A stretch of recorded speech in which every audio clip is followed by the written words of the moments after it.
Welcome to SVR academy. ఈ year 2024 Nobel prices మనం చూస్తే ఫిజిక్స్లో ఇద్దరు సైంటిస్టులకి ఈ ప్రైజ్ వచ్చిందండి. ఒకళ్ళు వచ్చేసి హాప్ఫీల్డ్, ఇంకొకళ్ళు వచ్చేసి హింటన్. మోస్ట్ ఇంపార్టెంట్ పార్ట్ ఏంటంటే ఈ హింటన్ని ఆర్టిఫిషియల్ ఇంటెలిజెన్స్, కృత్రిమ మేధో సంపత్తికి పితామహుడుగా చెప్తారు. ఫాదర్ ఆఫ్ ఆర్టిఫిషియల్ ఇంటెలిజెన్స్ ఎవరంటే హింటన్. వీళ్ళకి ఏ ఫీల్డ్లో ప్రొవైడ్ చేశారు అనేది కనుక మనం చూస్తే వీళ్ళకి నోబెల్ ప్రైజ్ అనేది research and discoveries and inventions చేశారు. దేంట్లో artificial intelligence as well as neural networks as well as machine learning. ఈ టర్మ్స్ అన్నీ కూడా సిమిలర్ టర్మ్స్ అండి, కానీ one is the subset of the other. ఒక దాంట్లో ఒకటి ఇవి ఇంటర్నల్గా బిల్డప్ అయి ఉంటాయి. వీటి యొక్క డెఫినేషన్స్ కొంచెం వేరీ అయి ఉంటాయి, కానీ వీటిని డెనోట్ చేసే టర్మ్స్ మాత్రం సిమిలర్గా మనకు కనిపిస్తూ ఉంటాయి అన్నమాట. అసలు యాక్చువల్గా ఆర్టిఫిషియల్ ఇంటెలిజెన్స్, కృత్రిమ మేధో సంపత్తి అంటే ఏంటి? సింపుల్ అండి. మనం హ్యూమన్స్ ఎలా అయితే మాట్లాడుకోగలుగుతున్నాం, అంటే హ్యూమన్స్ ఇంట్రాక్షన్ ఎలా ఉందో, హ్యూమన్స్ ఏవేవి చేయగలుగుతున్నారో న్యాచురల్ ఇంటెలిజెన్స్ని ఉపయోగించుకొని, అదే ఒక మెషిన్కి ఉంటే దాన్ని ఆర్టిఫిషియల్ ఇంటెలిజెన్స్ అంటాం. ఆర్టిఫిషియల్ ఇంటెలిజెన్స్ అంటే సింపుల్గా any techniques that enable machines to solve A task in a way like human do. That is the meaning of the artificial intelligence. So artificial intelligence అంటే కృత్రిమ మేధో సంపత్తి. హ్యూమన్స్ ఎలా అయితే చేస్తున్నారో మెషిన్స్ కూడా అలానే చేయటం. అయితే next machine learning. Machine learning అంటే ఏంటంటే it is a algorithm that allows computers to learn from examples without being explicitly programmed. Machine learning అంటే సింపుల్గా చెప్పాలంటే ఏంటంటే మెషిన్ లెర్నింగ్, మెషిన్కి ఇన్పుట్ ఇచ్చినప్పుడు ఆ ఇన్పుట్ని బేస్ చేసుకొని ఒక డిజైర్డ్ అవుట్పుట్ ఇస్తుంది కదా, మెషిన్ నేర్చుకొని దాన్ని మెషిన్ లెర్నింగ్ అంటాం. సింపుల్గా చెప్పాలంటే ఒక అల్గరిథమే కంప్యూటర్ని ఎలో చేస్తుంది. కొన్ని ఎగ్జాంపుల్స్ ఇవ్వటం ద్వారా మనం అది డిజైర్డ్ ప్రోగ్రామ్ని రాయగలుగుతుంది, అంటే డిజైర్డ్ అవుట్పుట్ని మనకి ఇవ్వగలుగుతుంది. సో ఇది ఆర్టిఫిషియల్ ఇంటెలిజెన్స్ అండ్ మెషిన్ లెర్నింగ్కి డిఫరెన్స్.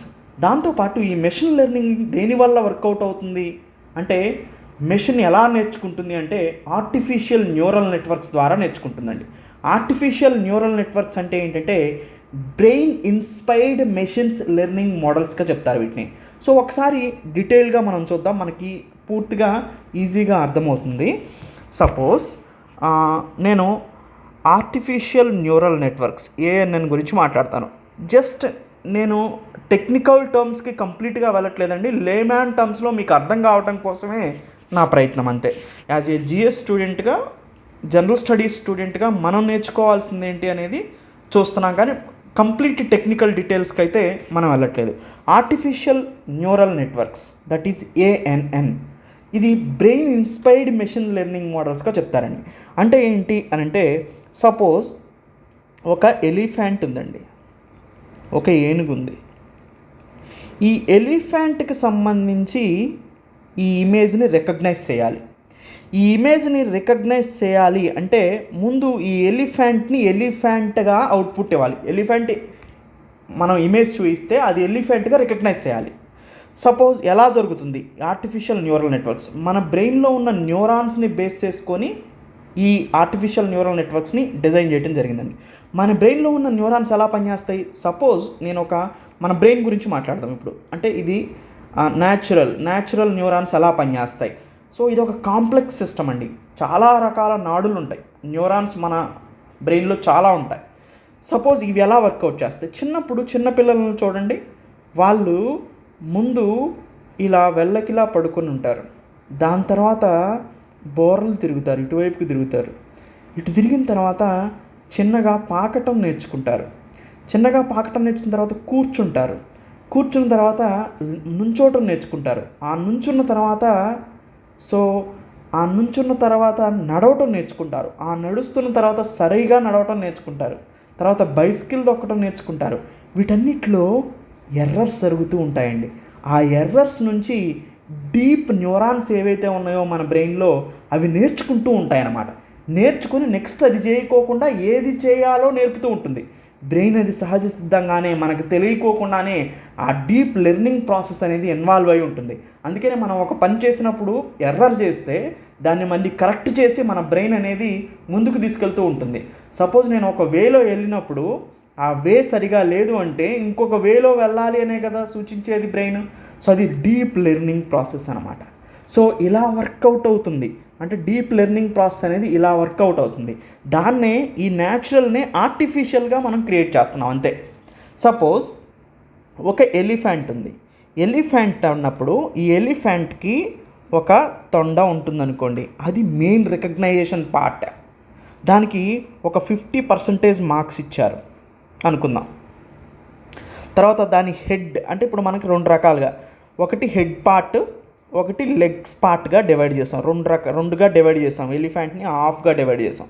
ఒక హాఫ్ పార్ట్ మనం దాన్ని ఇండికేట్ చేసి దాన్ని ఫైండ్ అవుట్ చేయడానికి అల్గరిథం రాస్తాం. ఎలా, హెడ్ ఇలా ఉంటే ఇలా అని, అండ్ దాని నోస్ ఇలా ఉంటే ఇలా అని, దాని ఐస్ ఇలా ఉంటే ఇలా అని.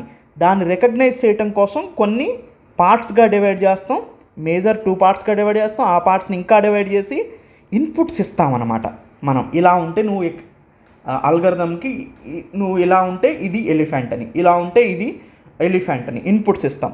అలానే లెగ్స్కి కూడా మనం ఇన్పుట్స్ ఇస్తాం. అంటే లెగ్ పార్ట్కి, లెగ్ అంటే ఓన్లీ లెగ్సే కాదు, హాఫ్గా డివైడ్ చేస్తాం కదా ఎలిఫెంట్ని, హాఫ్ పార్ట్కి కూడా మనం ఇన్పుట్స్ ఇస్తాం.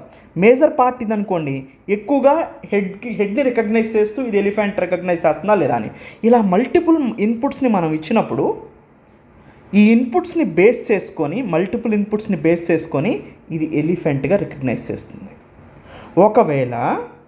ఒకవేళ అది రికగ్నైజ్ చేయలేకపోయిందనుకోండి, ఇచ్చిన ఇన్పుట్స్ని బేస్ చేసుకొని, అవుట్పుట్ ఏదైతే ఉంటుందో అది అవుట్పుట్ ఇది ఎలిఫెంట్ కాదని తెలిసిన తర్వాత ఎలిఫెంట్గా మనం అవుట్పుట్ని ఎర్రర్ డిటెక్షన్ మెథడ్లో, రివర్స్ ఫినోమినాలో, సపోజ్ ఇది ఎలిఫెంటే అని కనుక మనం ఒకసారి రికగ్నైజ్ చేసామనుకోండి, అది ఎలిఫెంట్ని ఇచ్చిందనుకోండి, కాదు అని మనకిచ్చింది, మనం ఎలిఫెంటే అని చెప్పామనుకోండి, దాన్ని మళ్ళీ ఎర్రర్ రివర్స్ బ్యాక్గ్రౌండ్ చేసుకుంటుంది. అంటే ఎర్రర్ని మళ్ళీ ఫైండ్ అవుట్ చేసుకొని మళ్ళీ వెనక్కి వెళ్ళి ఓకే ఇది ఎలిఫెంటే అని రికగ్నైజ్ చేసి ఇన్పుట్స్ని కూడా ఇది మార్చుకొని నెక్స్ట్ టైం ఇదే ఇన్పుట్స్ వస్తే ఇది ఎలిఫెంట్ అని ఖచ్చితంగా డిటెక్ట్ చేయగలుగుతుంది. సో ఇది artificial neural networks. So artificial neural networks అనేవి బేస్ చేసుకొని మెషిన్ లెర్నింగ్ పనిచేస్తుంది. Machine learning, artificial neural networks అన్నీ కలిసి ఆర్టిఫిషియల్ ఇంటెలిజెన్స్లో ఉంటాయి. ఆర్టిఫిషియల్ ఇంటెలిజెన్స్ మొత్తం ఇలా వర్క్ చేస్తుంది. ఇంకొకటి డీప్ లెర్నింగ్ అని ఉంటుంది. డీప్ లెర్నింగ్ అంటే ఫ్యూచర్ మొత్తం కూడా ఆర్టిఫిషియల్ ఇంటెలిజెన్స్ వల్ల ఎలా ఎటుపోతుందో తెలియదండి. అంటే తనంతట తానుగానే ప్రోగ్రామ్ రాసుకునే క్యాపబిలిటీస్ని, అంటే మనం ప్రోగ్రామ్ రాసాం, ఆ ప్రోగ్రామ్ని కూడా సరి చేసుకొని తనంతట తాను ప్రోగ్రామ్ కనుక రాసుకుందనుకోండి, అది డీప్ లెర్నింగ్ అవుతుంది.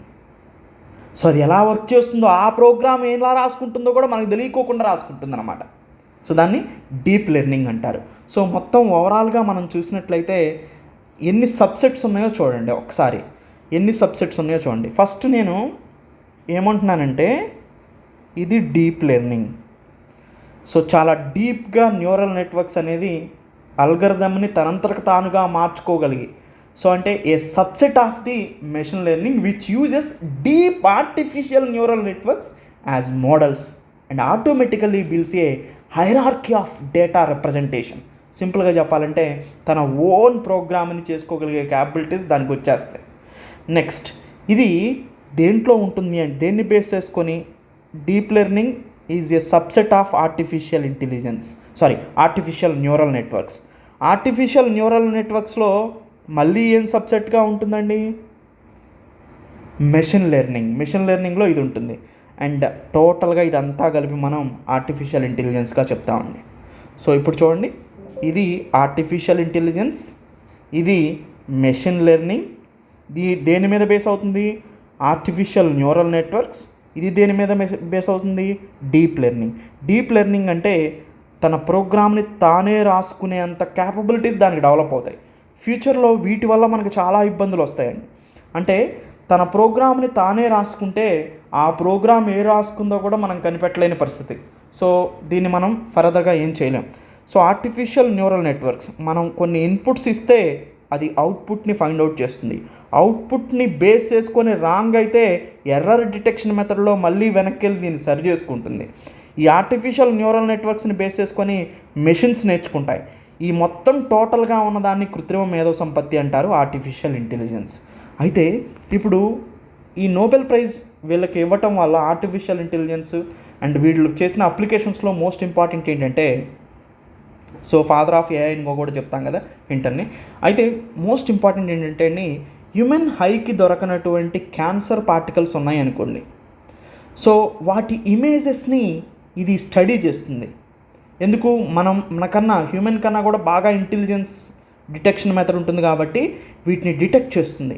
డిటెక్ట్ చేసి హ్యూమన్ బ్రెయిన్ ఎలా పనిచేస్తుంది, సో వాటి శాంపిల్స్ని రికగ్నైజ్ చేస్తుంది. మనం ఇచ్చిన ఇన్పుట్స్ని బేస్ చేసుకొని సో క్యాన్సర్ డిటెక్షన్ కానీ, ఎక్స్రేస్ని క్షుణ్ణంగా పరిశీలించడం కానీ, సో ఇవన్నీ కూడా క్లియర్ కట్గా మెడికల్ అప్లికేషన్స్లో బాగా ఉపయోగపడటానికి అవకాశం ఉంటుందన్నమాట.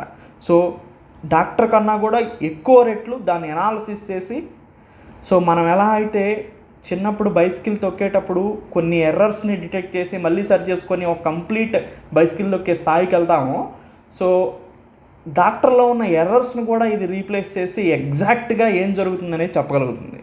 సో అందుకని మెడికల్ ట్రీట్మెంట్లో ఆర్టిఫిషియల్ ఇంటెలిజెన్స్ అనేది బాగా ఉపయోగపడుతుందని అయితే మనకు అర్థమవుతుంది.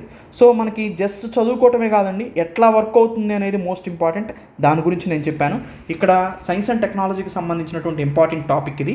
So Nobel prize in physics 2024 John J హాఫీల్డ్కి అండ్ ఈ హింటన్కి నోబెల్ ప్రైజ్ని ప్రొవైడ్ చేయడం జరిగిందనమాట.